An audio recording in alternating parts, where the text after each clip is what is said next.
Oh, hello. Well, this is Mr. Burns. Smithers, get me my favorite podcast on the line, will you? Mouse and Weens.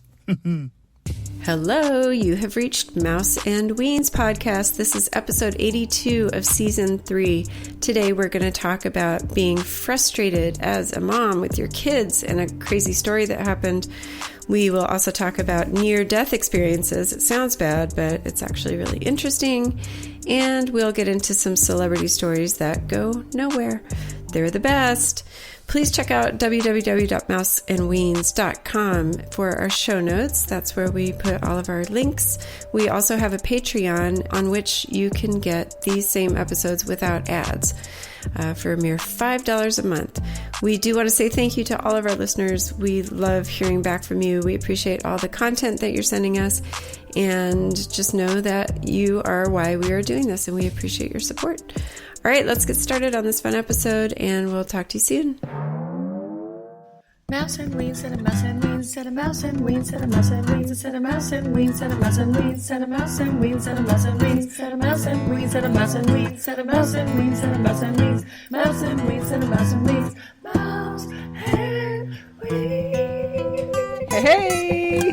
Hi. It's Mouse and Weens. Hello, hello. It is. It's us. How is everyone?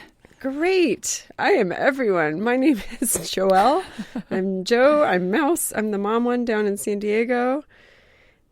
Over there. I'm Weens, and I'm over in Los Angeles, and I'm the single one in the film business, which is not happening at the moment. Yeah, nothing yet. Yippee! Huh? What is the status? I don't know. I haven't really been paying attention, except that I talked to my friend last night, who is Scott Byrne, and he's a medic. And he's a writer, actually. Yes. Do you yell that every time you see him? No. Who yells that? What does that mean?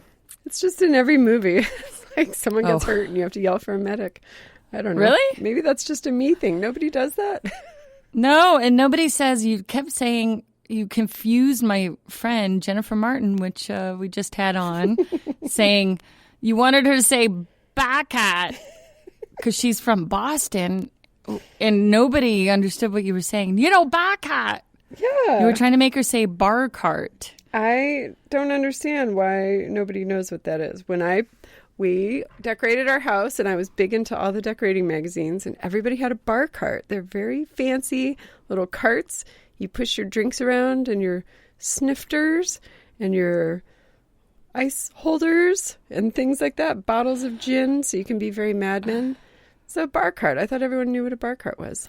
And that's the It's perfect just really funny.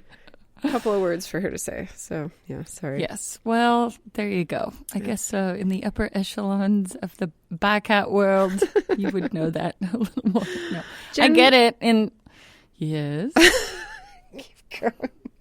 Continue. I was just going to say, Jen is great for having done our podcast, and she followed up with some interesting stuff about the school thing, which was nobody knows what's going on still.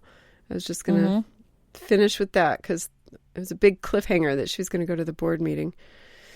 She was going to the Board of Education meeting, and apparently nobody knows anything. I think this is the same with the film business. To wrap up that, right, is people are trying, and nobody seems to know what the heck to do. They're in the film business. They're throwing around the idea, apparently, that they want to do 10-hour days, which I doubt will really happen. What are the days there's something now? Called, whatever. They want to film their average 15 to 16 hours, maybe, on most of the shows. Yeah. So they're calling for fewer hours. That's good. If they're actually going to do that, I doubt that they'll stick to it. They're claiming that will help keep people less sick. Because it's true. If you're sick, you show up to work. And if you don't, it's one of those, you have to be like on death's door to not work. The film business is a giant machine. Yeah. So they don't like you to be sick. Anyway, I hope that's the case. And some films do it. They call it French hours, and you work less hours. So 10 would be the time, and then they deliver your lunches in little boxes, and you eat on set. So you kind of eat while you're standing up kind of thing. Wow. And you just push on through so you can go home earlier. And I would rather have that than a 1 hour or half an hour break but that's the former buffet style will go away our craft service. Oh, Oof. no. So all those people are going to have to think about getting new jobs. This is scary. Right. I know. You think about all the support that goes into it, and not just the actors and the immediate crew. Right. That's just tough. everything. It's sad. All the mom and pops, and there's people who are buying houses. I just went to a little 4-person, my little group of Friday night gang of 4 that we meet outside. We sit and we eat, and a couple of the girls had friends that have just packed it all in and bought houses other places. 2 bought one in Oregon and 1 bought one in Colorado, and people are just moving. Just up and leaving. I know. I'm hearing about that more and more too. Yeah. Boy. In cities especially, yeah. It's crazy. Well, especially when, you're in a pandemic epicenter like LA or kind of anywhere in California, I guess, right now, right? Yeah. Everything's How's it shutting feeling back there? down. Does it feel fairly normal in a weird way where you are? Yeah, It's not the city. It does. It's like we did a distance baby shower. Everybody had their masks on, and we did a little drive-by. But then, you get a little loose and just kind of take off the masks and eat and drink a little bit and stand far away from each other. So that was going on. And then it does All right, start now to let feel me like ask you a normal. real question. Mm-hmm. Were you really social distancing, or do you get pretty close anyway? How loose did you get? Well, I feel comfortable with his family, so we were close. And then the people who joined in would sit a bit away. But then it's also like... It's human nature to get close. I That's just what I know. realized. Yeah, You I don't know. really... Like, we do sometimes a hike in the morning at 5 a.m. Good Lord. Yeah. I Oh, have only joined a few times. I know, it's crazy. So, and then everybody wears their masks. There's probably, 5 people on average, and everyone tries to, but then you start, you just end up getting closer as you're talking, and you notice that you're close and you try to move away, but it's really hard to consciously stay that far apart. Yeah. I'll just say. Some people are really good at it. I do kind of just assume that if we're outside, the air and the wind is going to blow my particles away if there are any, and just hope for the best. I know. It's a tough thing to do. So I guess the best is just totally stay home. But then you go crazy. Then there's the mental stuff. So. I'm going a little crazy, I must say. I'm getting to that point again. I'm a little... You're actually going more crazy than I am, and you have people around. The other night when I called you, you were going nuts. What were you on? What was happening? It was a complete role reversal. You're like, Joelle, focus. Just answer the question. What are you talking about? I was trying to ask you one question. We're going to have a wonderful interview coming up. Oh, I'm so excited about our interview. Okay, you explain what it is. Nellie Oleson. Nellie Oleson from Little House on the Prairie, the character of Nellie Oleson. Yes. Alison Arngrim. It's Alison Arngrim. She played Nellie Oleson. And you know how I'm obsessed with my Little House on the Prairie. I didn't know this, but there's a term for people obsessed. They're called bonnet heads. I guess I'm a bonnet head. Did you know that? You're a bonnet head and a Coldplay fanatic. But I was so excited. My friend Steve Peterson is amazing, and he is friends with Alison. So he was the one that I said, do you think she'd do an interview? And she said yes, and I'm so excited. I know. But what happened the other night is that I called Joelle and I said, hey, her public relations person, Harlan, called me and wanted to schedule a time. And I said, give me 5 minutes. Let me talk to Joelle Mouse. And I called you. And you were like talking about 20 other things. I couldn't get you to focus. I'm like, I have to call him back in 5 minutes. Just can we settle on a date and a time?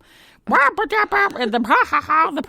like, please, what the hell are you? Focus. What are you doing? What was wrong with you? Nothing I was still wrong don't know. with me. I was so excited to talk to an adult. I think Dave has been going back to work, and I'm home with the kids.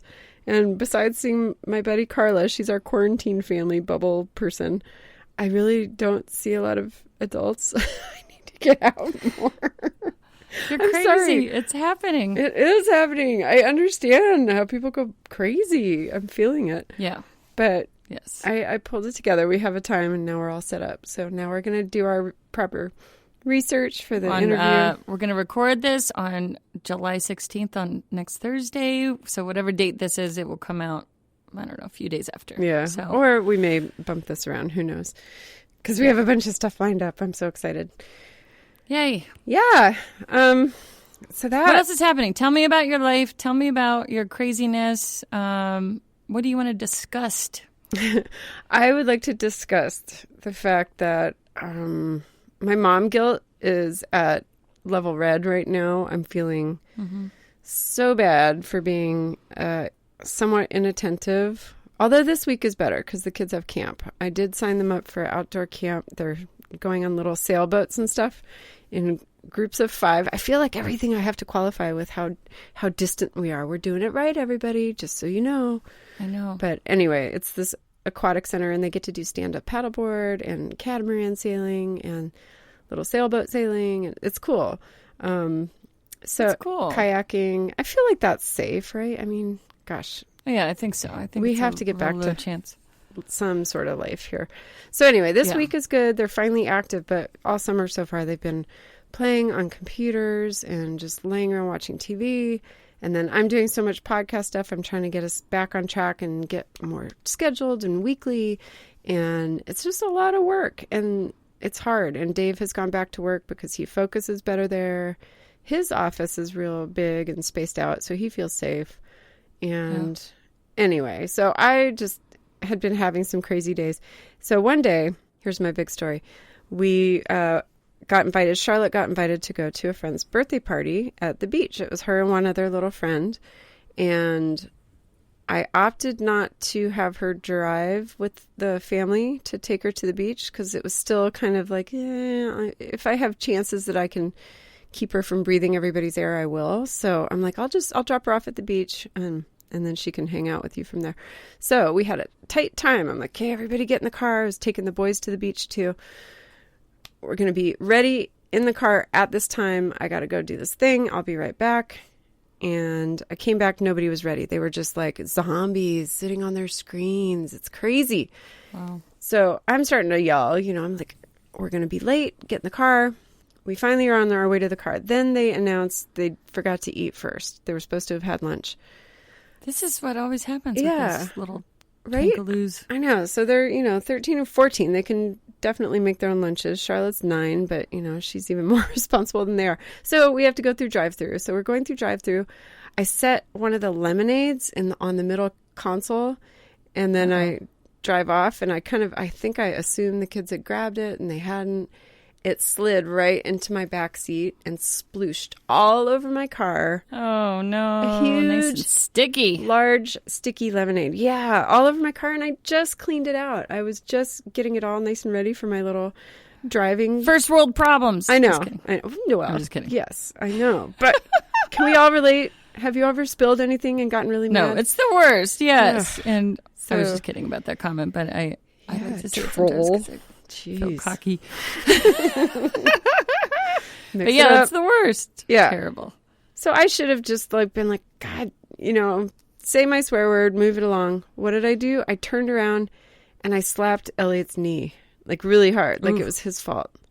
And it wasn't his fault, but it was like this weird, quick reaction of you were supposed to have grabbed that.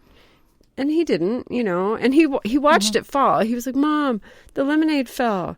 But he just sat there and watched it instead of scooping it up really fast. I'm like, well, pick it up. And I slapped him. And then I felt That's called really child bad. abuse. I know. Just kidding. God, coming I'm at just me. kidding. I'm sorry, I'm hot. I'm sitting with a wool blanket in a 95-degree apartment. I had to turn off my air conditioning. First world problems. First world problems. Shut up. Just All kidding. right, I'll give you that. Oh, so Yes, then I'm feeling guilt. awful the whole way home, or the whole way to the beach. Did he cry or? No, but he was pissed. And then we were just kind of going at it the whole time. And finally I calmed down and I said I was sorry. But then we got there and everyone was in a bad mood. It was just a whole bad thing. And I was like, we're not going to the beach. That's it. I'm taking you boys home. And I just decided, and I marched Charlotte up to her little birthday party and was like, here, take her. No, I'm kidding. But I was originally going to stay and just make it a day, and I didn't. I was just all huffy. It was stupid. So and then I agreed to have them take her home, which kind of doesn't make sense, but whatever. And then I changed my mind. We drove down the street a little ways, and then I'm like, okay, boys, we're already all the way out here. Go ahead. Let's go to the beach. So we went in the ocean. Worked it out. Everybody had a better day. It was good. We got back in the car later. I'm driving home, right? Getting back on the freeway. Luckily, my hands were at 10 and 2. I'm in the right-hand lane about to get off on an exit.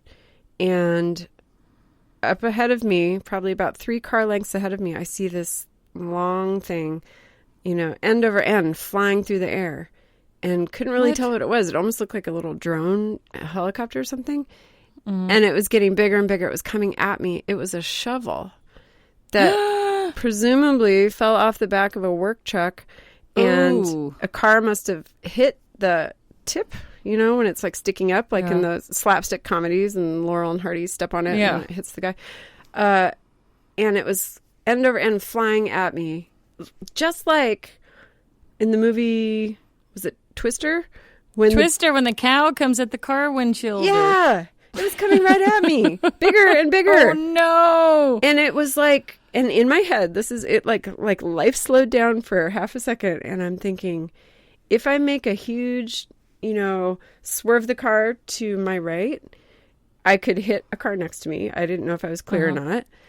It could also send my big old Suburban end over end, right? Rolling. Rolling because it's so tall and I have to be careful. So somehow I kept my wits about me and I kind of like just slowly swerved out of the way and it nicked the whole side of my car. No. Yeah, it went, thunk, thunk, like hit my car. Ooh. But it would have hit me straight in the windshield, straight at my face. Holy crap. And Toby was in the front seat with me. Yeah.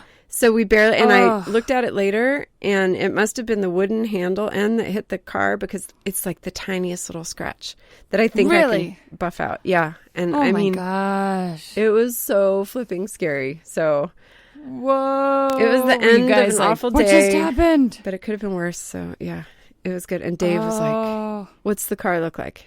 What happened to the car? Oh, no. I was like, I mean, I guess he knew I was fine because I was standing there telling him the story, but still, I'm like, come on, don't care about the car. It's such a dude thing to say. Such a dude thing. We just bought this car, so I got it. But, oh, no. Anyway, so that was my big near-death experience. How about you? That's one of those, this too shall pass. That was just a bad day altogether. Oh, my God, totally. And then we started calling it, Alexander and the Terrible, Awful, No Good, Very Bad Day, like the book or the movie. That was ours. We were trying to name it appropriately. And yeah. So, but that's good because you made it. Nothing compares to that awful day and we're good. Yeah. So that's perfect, Joe. You did it. You made it out. Yes. And you're still friends with the kids and you apologized to the son. Mm-hmm. Is that the mom guilt that you were feeling? Well, yeah, exactly. So it's just being pent up with everybody and the slightest thing goes wrong and then you just fly off the handle and it doesn't feel good.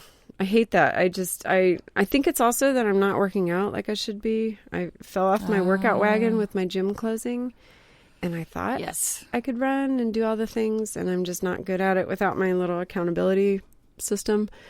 And so I'm kind of laying around and I'm enjoying sleeping in. It's great. But I am getting the little COVID chub going, so I'm starting to run again, and I'm starting to feel better. Yeah, it's just kind of like creeping up, the waistline and the thick neck, the old bread baskets, the old Michael Landon neck. No, I don't know. Who Michael Landon! I have Little House on the Brain. Little House on the Prairie. Who's got a chubby neck? Who's got a good neck you can think of?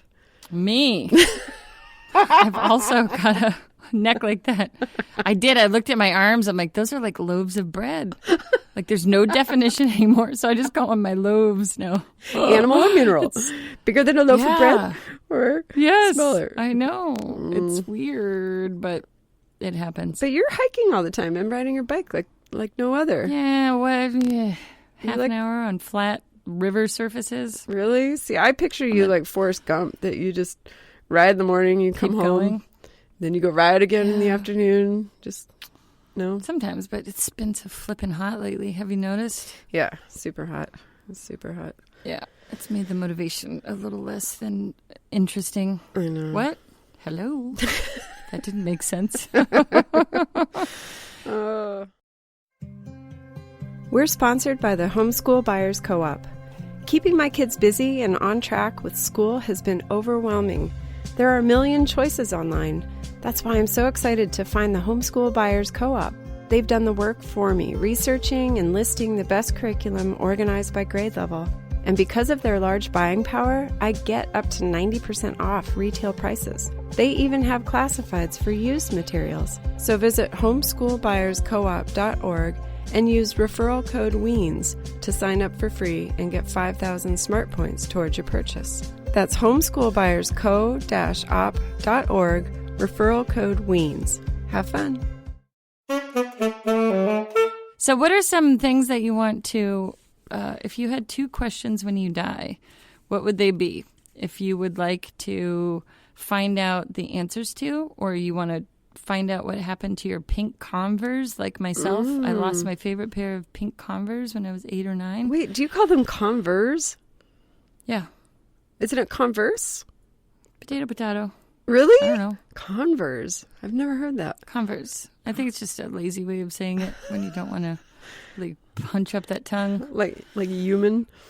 Human? No. What would I want to know? Let's make this episode about near-death experiences. I like those. Okay, let's just decide in the moment. How's that? Yeah.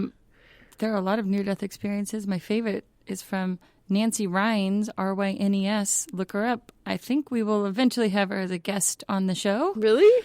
Says my intuition. Your future brain. Good. I like it. Yes.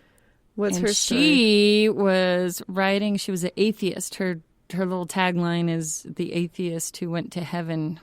Although heaven scares a lot of people, that word and concept, and she still, she calls it a spiritual place. She says, I don't have any other word for it, so I don't know what to call it. But she was writing, I think it was in Oregon. She was working as some kind of a very medical, scientific job of doing whatever, writing for scientific journals or something. Mm-hmm. And she was riding her bicycle. She rides a bike on the weekends and was riding to go up into a trail. So it was on the road. It was kind of benign. She's done it a million times. And a woman was in a Bronco type vehicle and was texting and ran into her and ended up dragging her under the car for a while. Oh my God. When was this? I want to say 80s? 2012 or so. I don't know. Oh, recent. Okay. This happened in 2014. And then, so she said right there, she all of a sudden was looking down at what she knew was her body but had no connection to it. But she watched a man come over and then someone else come over and try to resuscitate her. And then a crowd gathered around her.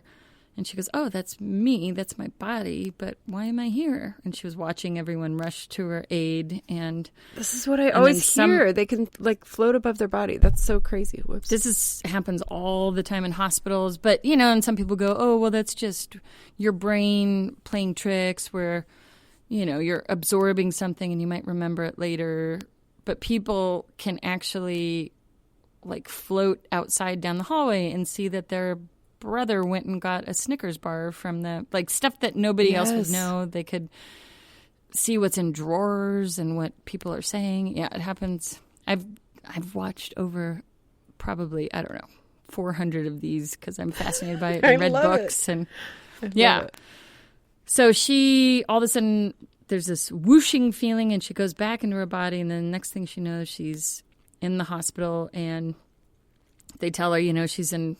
I don't know if it's traction or she must have been in the emergency room and she had all these, broken bones everywhere in her body and her spine and everything. It was awful. And the anesthesiologist gave her too much, I believe, and she died again. No. No, she found out she was allergic to it. That's what it was, which happens in a lot of these stories, by the way. Near-death experiences is a lot of times people don't know they're allergic to the stuff they're getting. Wow. And they will die. And so then she goes on this whole journey and you can find out in more detail, but basically she was met by these, a woman who you can't really hear the voice, but she was downloaded information about what is the purpose of her life and how some of the secrets of the universe. And it was this translucent figure, silvery and tall. And it was the greatest feeling of peace and love and had a little life review, which you hear about a lot. And then basically your life came back. Flashes in front of you kind of thing. You see your whole life.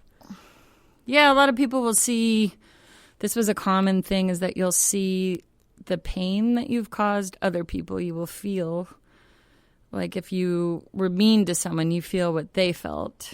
And if I remember one story was this guy who he like released a can of bees on someone and thought it was funny, and the bees stung that person. And then he said he felt all those bee stings, and everything happens in an instant. What? So you're feeling all this. They say that there's no time, there's no linear time like we have on Earth. There's this like all at once you're being given information. So who knows how long it really was? If it was seconds, if it, but it feels like they could be up there for hours, days, nobody knows. But then they might have only died for 3 minutes, Wow. And so she came back and wrote a book about her experience and her whole mission. And this is really common, that you quit your job. Like if it was an unsatisfying job, most of the times people quit and they'll end up doing more volunteer work or more service-oriented work, or they'll write books, and their whole mission is to share the message that they got. And mostly it's that we're here on Earth to love each other and to help each other out. And it's all about the stuff that we know somewhere at the basis of most the golden rule, spiritual teachings. Yeah. Wow. So when she came back, did she say, I was told to tell people this? Like, is it kind of this, like, this is your mission? Or was it just that's how she felt like doing that? No, they said that she goes, I want to stay here. I think her story was that she wanted to stay. Most people don't want to go back because it's so wonderful. And then they oftentimes, whoever that they is, if it's a being, a lot of people see beings, a lot of people see Jesus or Buddha or their grandma or someone they don't know. But a lot of people see these translucent beings. That's common. Really? And a lot of them get the message that you're not ready to go and you need to go back and spread this word. In her case, it was to spread the message of love. Wow. And so she quit her job and started painting, and she has gorgeous oil paintings of nature and some people. It's really cool. Nancy Rynes, Rynes. I'm not getting a kickback from her. I just really like this woman because she's really straightforward, and I believe her implicitly. She's really cool. Oh my gosh! So what would a naysayer say to her? Like what? I wonder what kind of arguments she's. A come good up against. friend of mine is a naysayer because I always tell this story of her, and I'm like, watch this video. She's awesome. But when you die, your brain releases a chemical called DMT, which they call, it's a drug that they've now been able to, like, in the drug world, they can synthesize this and people take it and you can go on this drug trip, hallucinatory, and it's called the ego death. It's the chemicals that get released before you die. So that is a theory that your brain is doing a weird thing where you think that you've died and come back. But all these people who, they're like, yeah, I've taken drugs. I know what it's like to go on a mushroom trip or a LSD trip or whatever. And for some reason with this kind of trip, they can recall it for the rest of their lives exactly how it happened. They don't lose any memory of it. What? And they could recall it as if it happened yesterday. And it's so real that it's inexplicable. But you kind of are going on faith of you have to believe these people. But I've watched so many of them that I thought it was my cat rubbing up against me, and it's just the blanket that's over my head that I touched with my leg, and I started petting it, and I realized it's the blanket on my leg. Now who's losing it? Oh, it's the heat. Now wait. Anyway. Can you tell me this? The people who have taken the drugs, do they have the perfect memory of their drug trip the same way? No, that was the difference that a lot of people say is we have taken drugs, but we also died, and this is nothing like that because you can recall every second of what happened, and you can recall it 30 years from the time it... I mean, when you actually watch this stuff, you'll see people, oftentimes they start crying and they go, I'm sorry, it's the most emotional thing. And it's like, you could tell, I'm a good judge of character, I think, and acting and all that stuff. Mm-hmm. And I could tell when people are fake acting. My friend sent me the show called Dating or something, and she was like, no, it's real. These people, they go out on dates, and it's their first date and this and that. And it looks as if it's very real.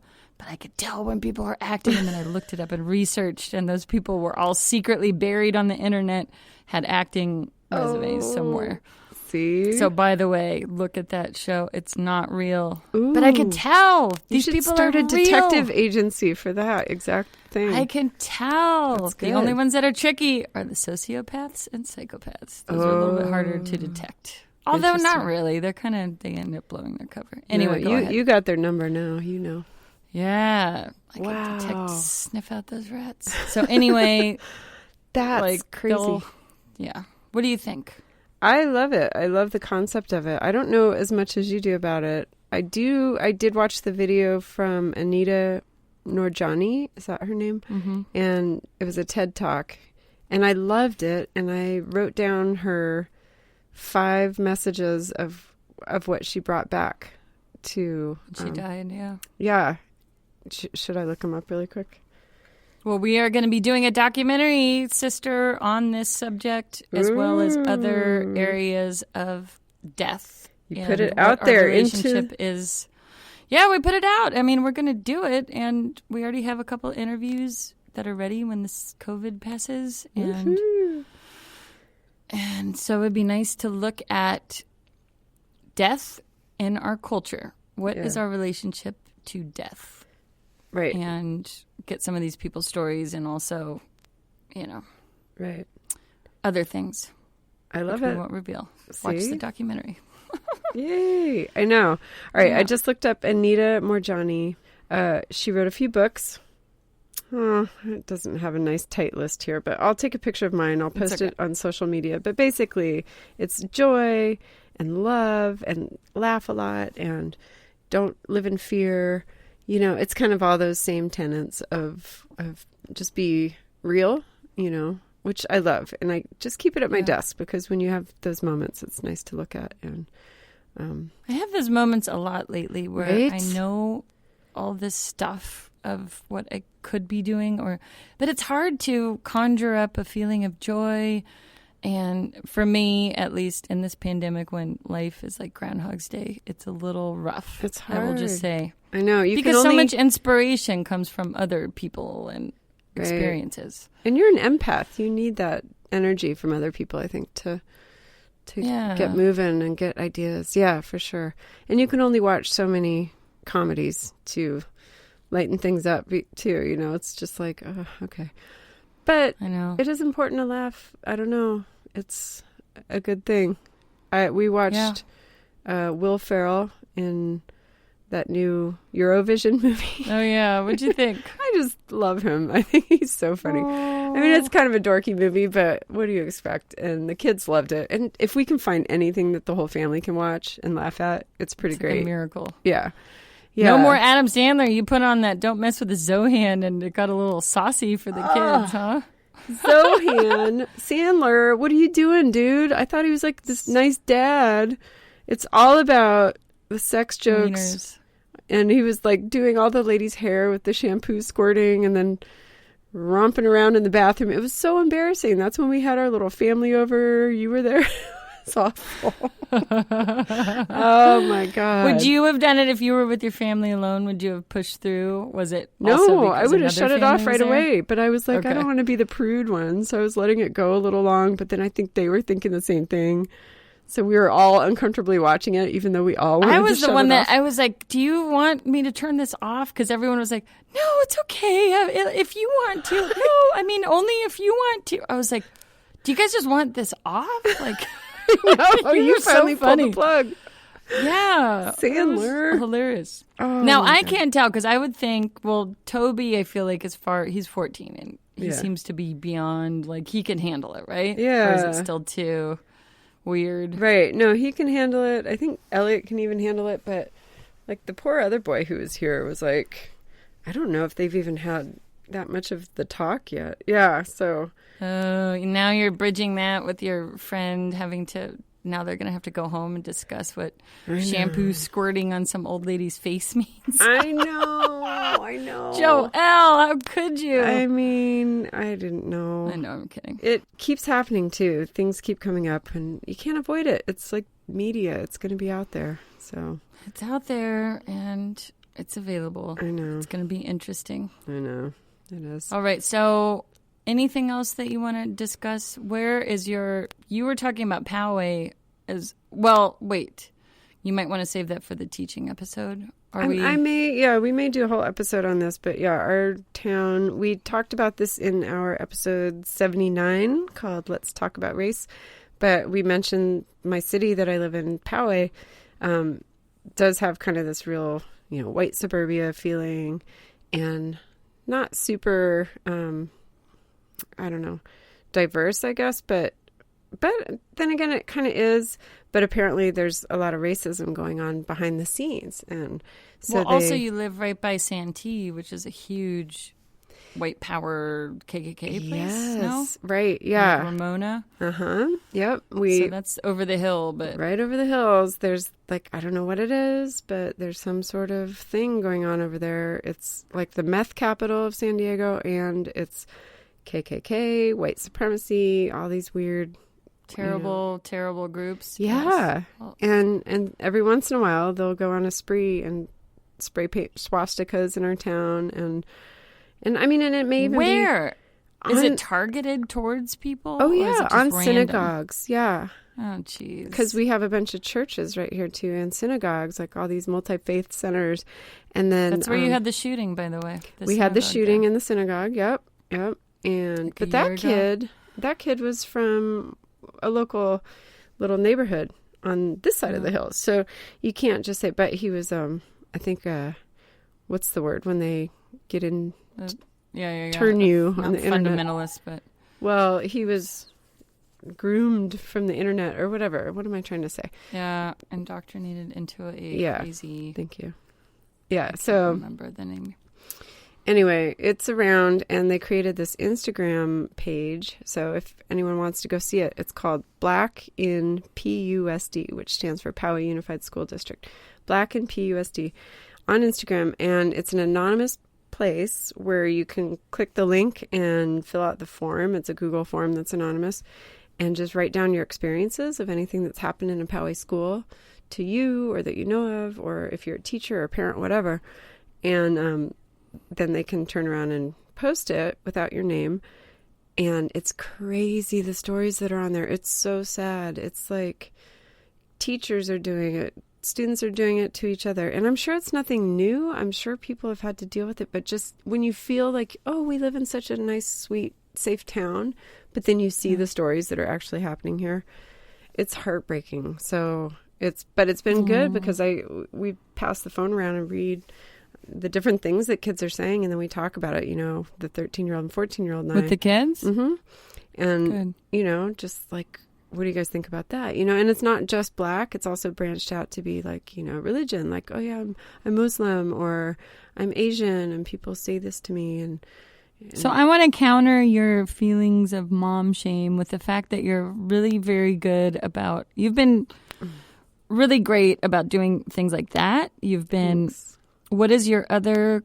You've been taking the kids... You're doing Meals on Wheels where you take the kids and you're taking them to Black communities, right? Yeah, I haven't... Am I wrong or... Well, I haven't branched out off my little route yet, but that's the plan. Because you just started, right? Yeah, but it's kind of cute. Even in our area, we have, I think we have one of every color of the rainbow. We have a little Asian lady. We have a little Indian lady. We have a Black lady.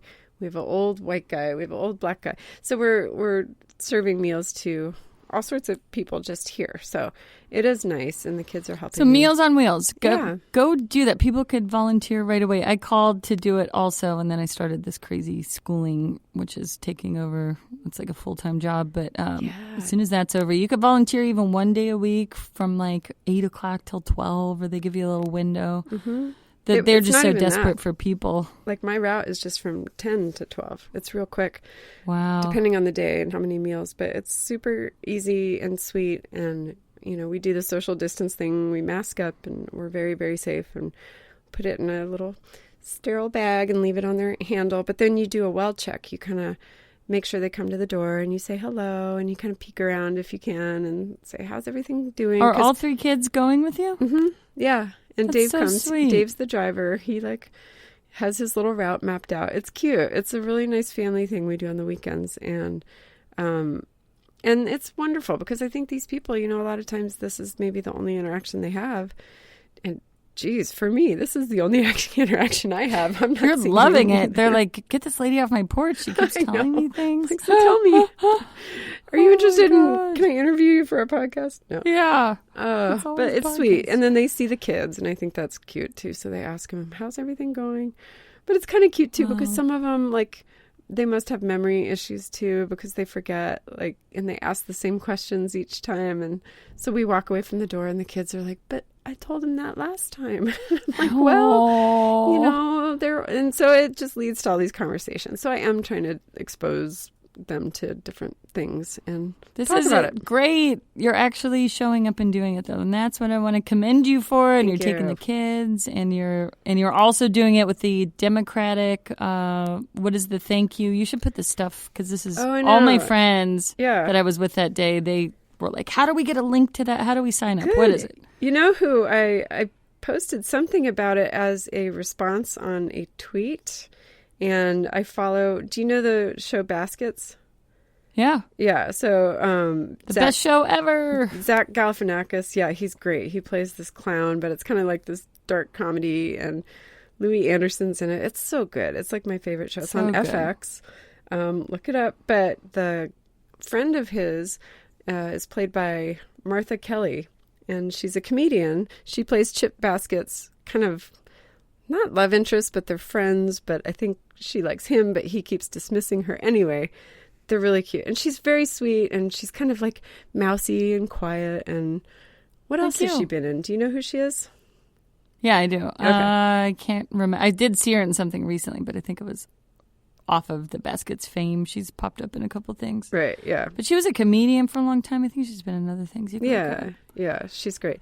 So anyway, so I followed her, and she was posting about, just the state of politics right now and how much she hates everything, and she feels like Trump. She feels. I'll say it. You don't have to say anything. Okay. Trump. Oh, yeah, I know. I'm trying to be nonpartisan here, but truth is, I'll be partisan. he's a moron. It's awful. He's just so Lunatic. awful. And anyway, so I wrote back and said, something I did to feel better about stuff is to do this postcards to voters.org. Just sign up there. And while you watch TV at night or watch movies at night, you can just write postcards, and they go out to underrepresented counties where people may not be able to get to the polling booths.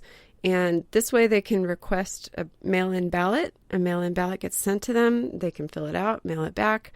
Voila, done. And these are counties that if people can flip it blue, it might actually help Democrats win.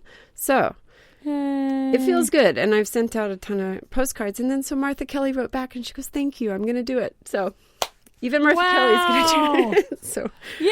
we're affecting the world, Weens. You She's and awesome. me. You guys have to. I'm sorry, but I would do whatever she would want us to do too because she's great.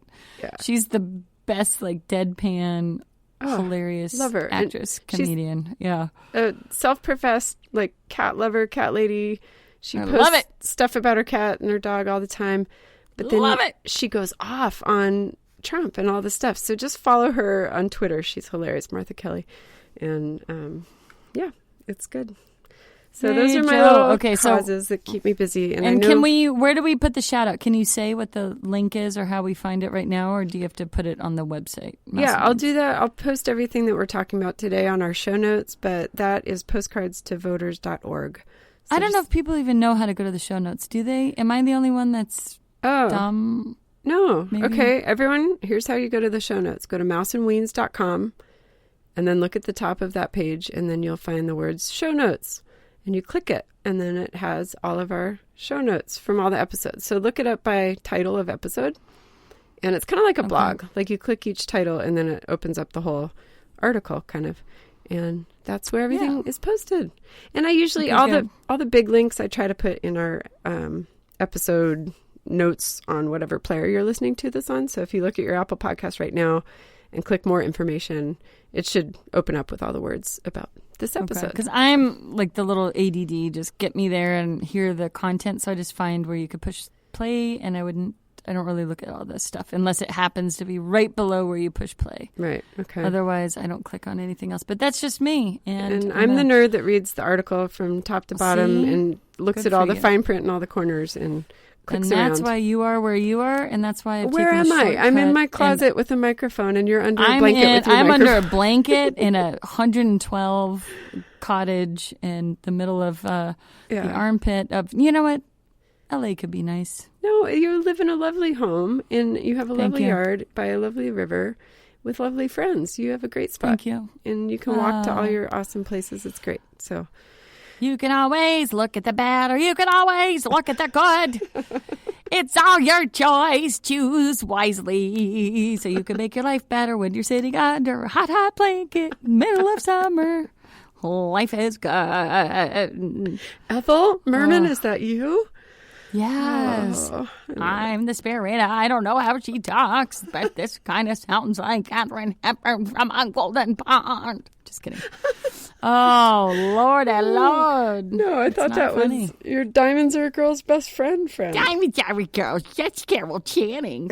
What's wrong with this place? Diamonds Are a Girl's best friend. That's a whole different person. I mean, I saw her at the Hotel Carlisle in New York.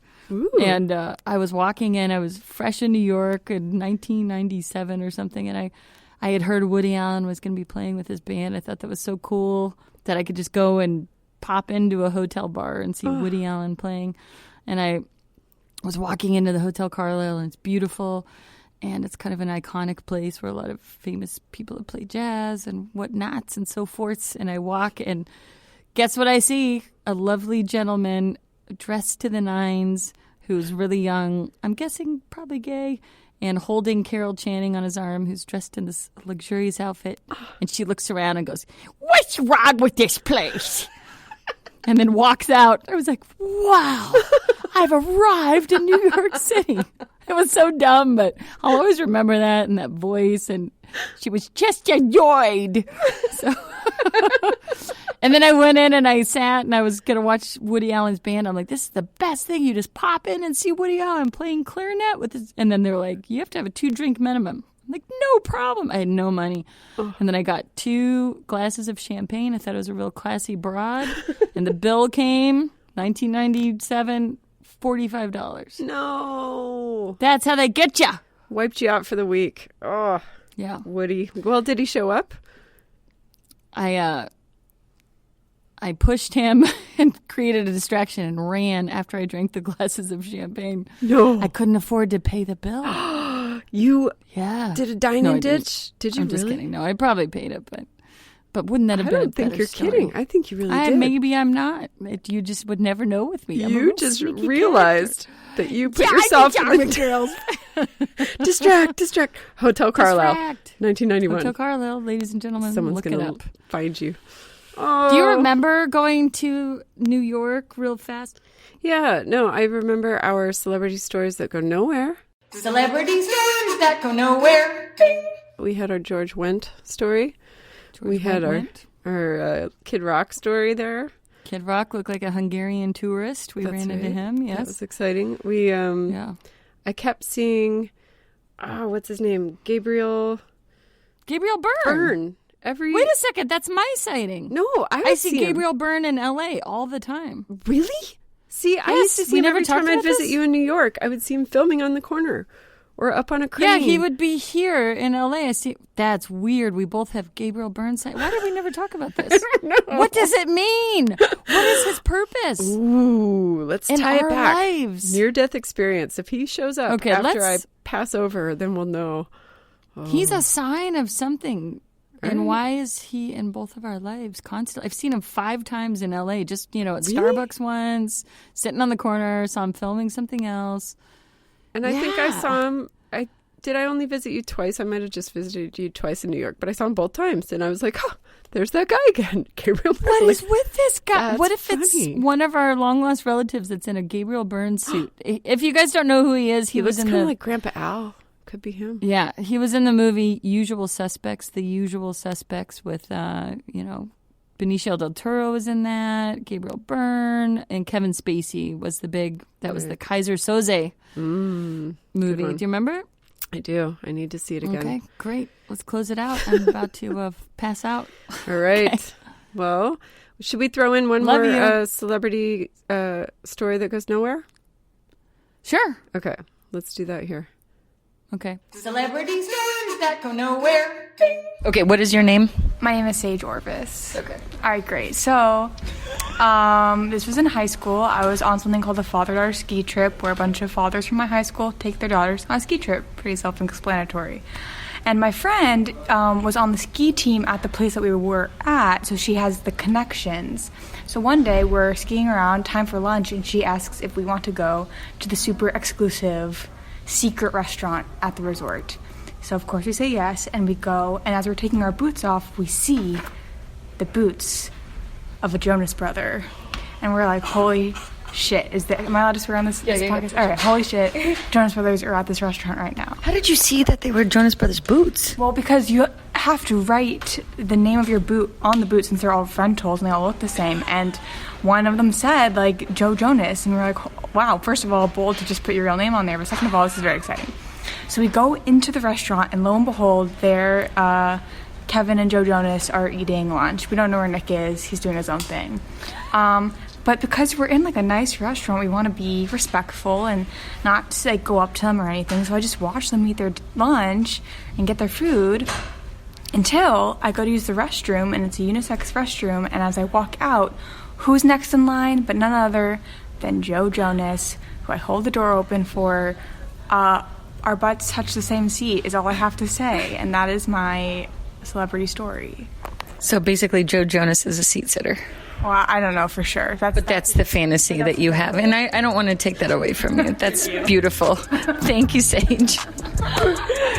Thank you for listening to Mouse and Weens. You can find all of our stuff at mouseandweens.com. That's where our show notes will be. Please follow us on all the social media at Mouse and Weens. You need to spell it out. Thank you for our patrons, and a big special shout out to Unpredictably Us podcast with Christy and Athena. They're amazing. They're two women going through life's adventures, and they never know where it's going to take them. And we just love them very much. So Unpredictably Us. Please visit our Patreon to get this episode without any ads, and that is patreon.com/mouseandweens. And do consider volunteering. Meals on Wheels would love you. Postcards to voters.org would love you. And anything that helps the world be a better place. We love you. Bye. Everybody, we love you.